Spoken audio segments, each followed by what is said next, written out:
আসসালামু আলাইকুম, আমি সুলাইমান হোসেন সিজান আছি তোমাদের সাথে। আজকে আমরা পদার্থবিজ্ঞানের স্থির বিদ্যুৎ এই অধ্যায়ের ধারক টপিক নিয়ে আলোচনা করতে এসেছি। তো কথা না বাড়িয়ে শুরু করে দিচ্ছি। ধারক জিনিসটা কি? যদি আমরা ধারক না বুঝি তাহলে আমরা ধারকত্ব বুঝবো না। ঠিক আছে, ধারকত্ব না বুঝলে আমরা সঞ্চিত শক্তি বুঝবো না। সঞ্চিত শক্তি তার মানে একটা আরেকটার সাথে রিলেটেড। ঠিক আছে, তো প্রথমে আমরা ধারক নিয়ে একটু কথা বলি যে কাছাকাছি স্থাপিত দুটি পরিবাহকের মধ্যে অন্তরক পদার্থ অথবা অপরিবাহী পদার্থ রেখে চার্জ জমা করে যে শক্তি সঞ্চয় করা হয় সেটাই হচ্ছে ধারক। ঠিক আছে, তাহলে ধারকত্বটা কি? এবার বলি ধারকত্ব। ধারকত্ব হচ্ছে চার্জ ধারণ ক্ষমতার যে চার্জ ধারণ ক্ষমতা, এক কথায় শেষ। ধারকত্ব কি? চার্জ ধারণ ক্ষমতা, এক কথায় শেষ। আর সঞ্চিত শক্তি কি? ওই চার্জটা ধারণ করার পরে যে শক্তিটা সঞ্চিত হইলো ওটাই হচ্ছে সঞ্চিত শক্তি। তো চলো আমরা একে একে শুরু করি। এখান থেকে আমাদের ধারকের কনসেপ্টটা কি ছিল? কাছাকাছি স্থাপিত দুটি পরিবাহক, এইরকম দুইটা পরিবাহক আছে। এখন এই দুইটা পরিবাহক দেখো খুবই কাছাকাছি আছে। এখন কাছাকাছি স্থাপিত দুটি পরিবাহকের একদম মধ্যবর্তী স্থানে একটা অন্তরক পদার্থ, এটা হচ্ছে অন্তরক পদার্থ। ঠিক আছে, এই অন্তরক পদার্থটা অন্তরক পদার্থ, এই অন্তরক পদার্থটা অপরিবাহী। এটা কি? অপরিবাহী মানে যার মধ্যে দিয়ে বিদ্যুৎ পরিবাহিত হতে পারে না। ঠিক আছে, তার মানে বিদ্যুৎ পরিবাহিত হওয়ার ক্ষমতা নাই। এগুলা কি হতে পারে? কাঠ, কাগজ। ঠিক আছে, কাঠ, কাগজ এগুলা।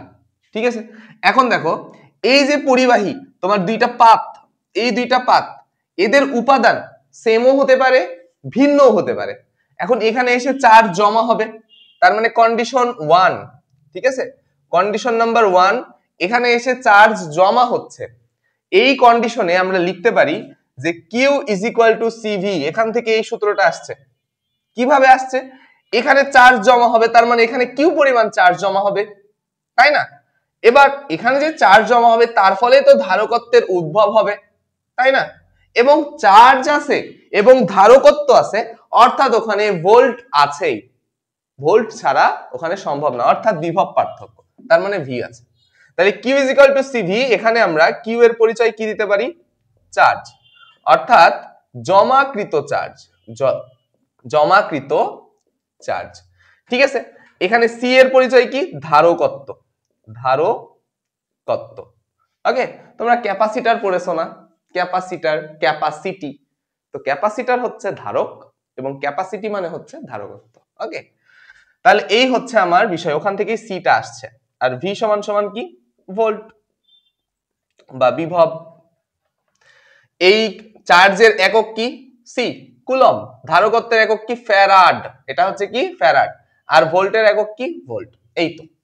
এবার এই যে অন্তরক পদার্থটা রাখছি, ঠিক আছে, এই দুইটার উপাদান যদি সেম হয়, মানে উপাদান একই হলে এখানে একটা কন্ডিশন ঘটে। উপাদান একই হলে একটা আমরা সূত্র পাই, সেটা হচ্ছে সি সমান সমান আর বাই কে। ঠিক আছে, সি সমান সমান আর বাই কে। কিভাবে আসলো এবার এটা আমরা বলবো। ঠিক আছে, আশা করছি এই পর্যন্ত তোমাদের ক্লিয়ার। এখানে সি এর পরিচয় কি? ধারক কত্ব। আর এর পরিচয় কি? দূরত্ব। আর কে এর পরিচয় কি? এটা হচ্ছে তোমার চার্জ ধ্রুবক। চার্জ ধ্রুবক মান কত? 9 × 10⁹। ঠিক আছে, তো এটা কিভাবে আসলো না আসলো আমি এখন এটা নিয়ে একটু আলোচনা করি। ওকে, তাহলে দেখো একটু লক্ষ্য করো। দেখো এখানে দুইটা উপাদান সেম, এই যে উপাদান একই। ঠিক আছে, দুইজনের উপাদানই কি? একই। কিন্তু ব্যাপার আছে, এই যে উপাদানটা সেম, এখানে ধারকত্ব আছে, আবার এখান থেকে এখানকার একটা ডিসটেন্স আছে, দূরত্ব আছে। তার মানে এরা দুইজন কি? সমানুপাতিক।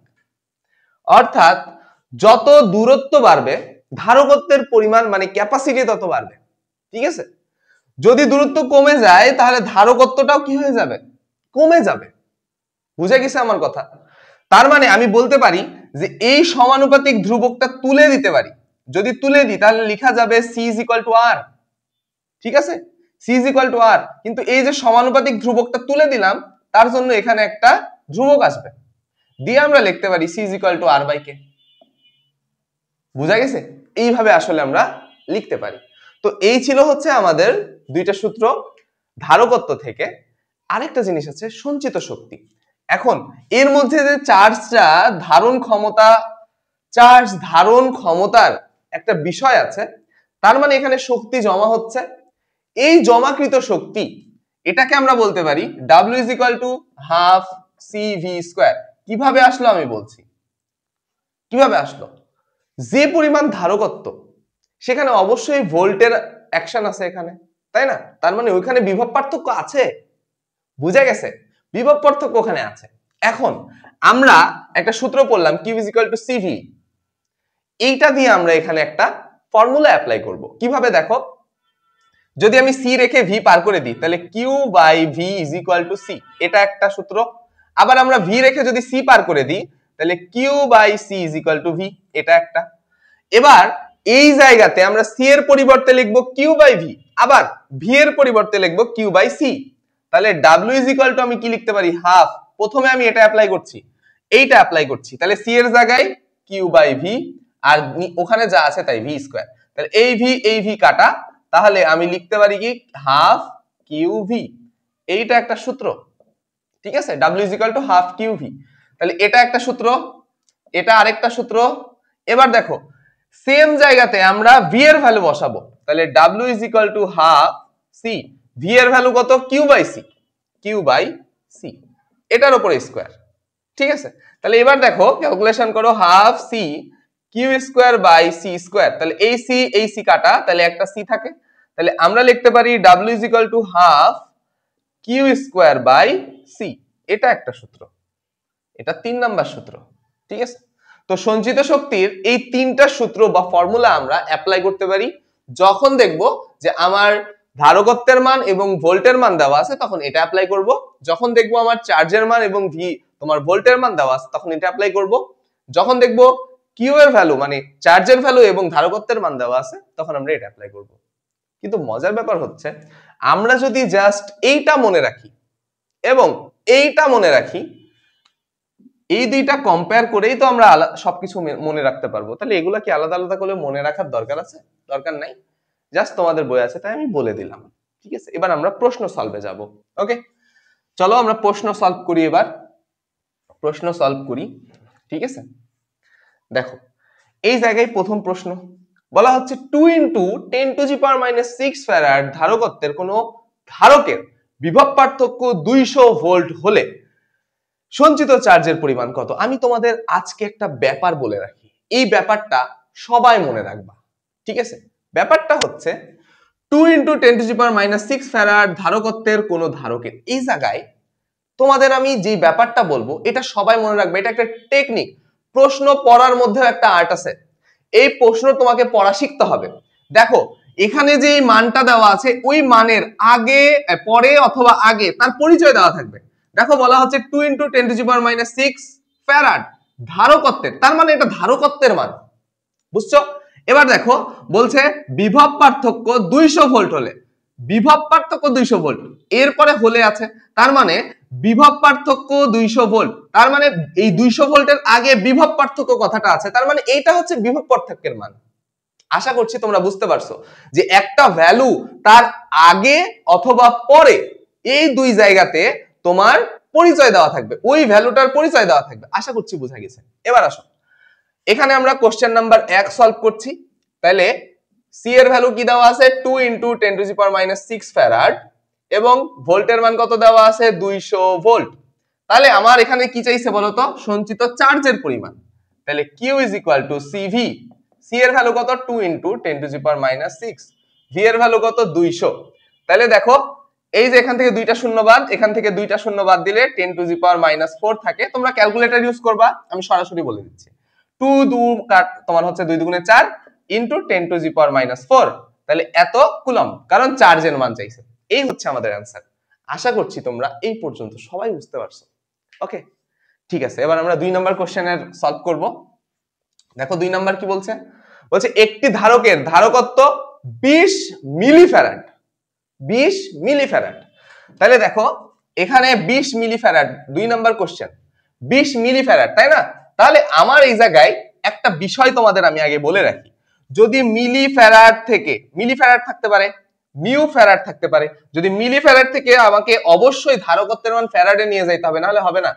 মিউ ফ্যারাড থেকেও আমাকে ফ্যারাডে নিয়ে যেতে হবে। তাহলে যদি মিলি ফ্যারাড থাকে, তাহলে তুমি ফ্যারাডে নিয়ে যেতে হলে 1000 দ্বারা কি করবা, ভাগ করবা, তাইলে শেষ। আর তুমি যদি চাও তাহলে 10 টু দি পাওয়ার -3 দ্বারা গুণও করতে পারো, এত গুণও করতে পারো, ঠিক আছে। আবার মিউ ফ্যারাড থেকে ফ্যারাডে যাইতে হলে 10 টু দি পাওয়ার 6 দ্বারা কি করবা, দ্বারা ভাগ করবা।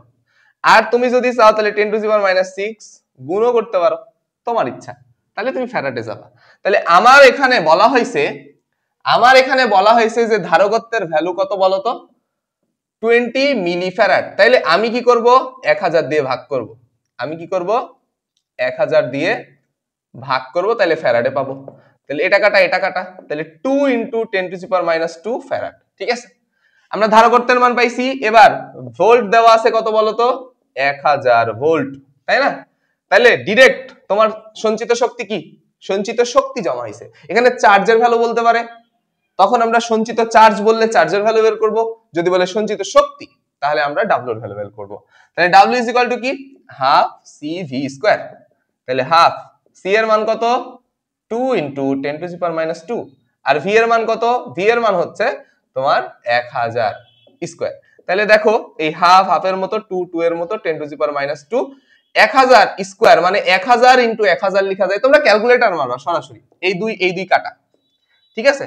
এবার দেখো এখান থেকে 2টা শূন্য চলে গেল, এটা চলে গেল, তাহলে লেখা যায় লাস্টে কি, 10 1 2 3 এত জুল, এত জুল, এটাই आंसर, ঠিক আছে, এটাই आंसर। খুব সহজে বোঝা গেল। ওকে, আশা করছি এই পর্যন্ত সকলের ক্লিয়ার। ওকে, ঠিক আছে। তাহলে দেখো আমরা 2 নাম্বার কোশ্চেন সলভ করছি। এবার 3 নাম্বার কোশ্চেন। 3 নাম্বার কোশ্চেন বলা হচ্ছে, কোশ্চেন নাম্বার 3 বলছে একটি ধাতব গোলকের ব্যাসার্ধ 9 মিটার, গোলকটির ধারকত্ব কত? ডাইরেক্ট সূত্র। তাহলে এই হচ্ছে আমার ধাতব গোলক, এটা হচ্ছে ব্যাসার্ধ কত, 9 মিটার। তাহলে এটা কার মান, এটা হচ্ছে আর এর মান দেওয়া আছে। তাহলে আমাদের সূত্র একটাই কি, q c = r/k। আর এর ভ্যালু বসাও কত, 9, k এর ভ্যালু কত, তোমার 9 × 10 টু দি পাওয়ার -9, তাই না?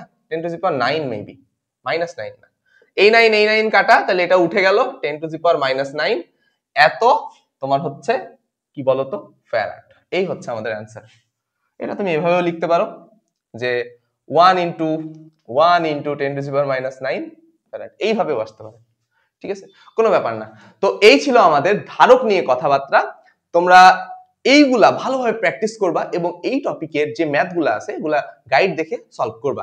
যদি আটকে যাও আমাকে জানাবা, আমাদের ফেসবুক পেজে যোগাযোগ করবা, অথবা আমার পার্সোনাল যে ফেসবুক আইডি আছে সেখানেও যোগাযোগ করতে পারো, ঠিক আছে। SI_JN সৃজন। ওকে, তো সবাই ভালো থাকো। এই পর্যন্তই। আমাদের কেমিস্ট্রি রিস্টার্ট যে প্লেলিস্টটা আছে ওইটা কমপ্লিট করছি আমরা আস্তে আস্তে, ইনশাআল্লাহ, আল্লাহ যদি সহায় থাকে তাহলে সেটা কমপ্লিট হয়ে যাবে। তো সবাই ভালোভাবে পড়াশোনা করো, আমার জন্য দোয়া করো। আজকে এই পর্যন্তই, ধন্যবাদ সকলকে, আসসালামু আলাইকুম।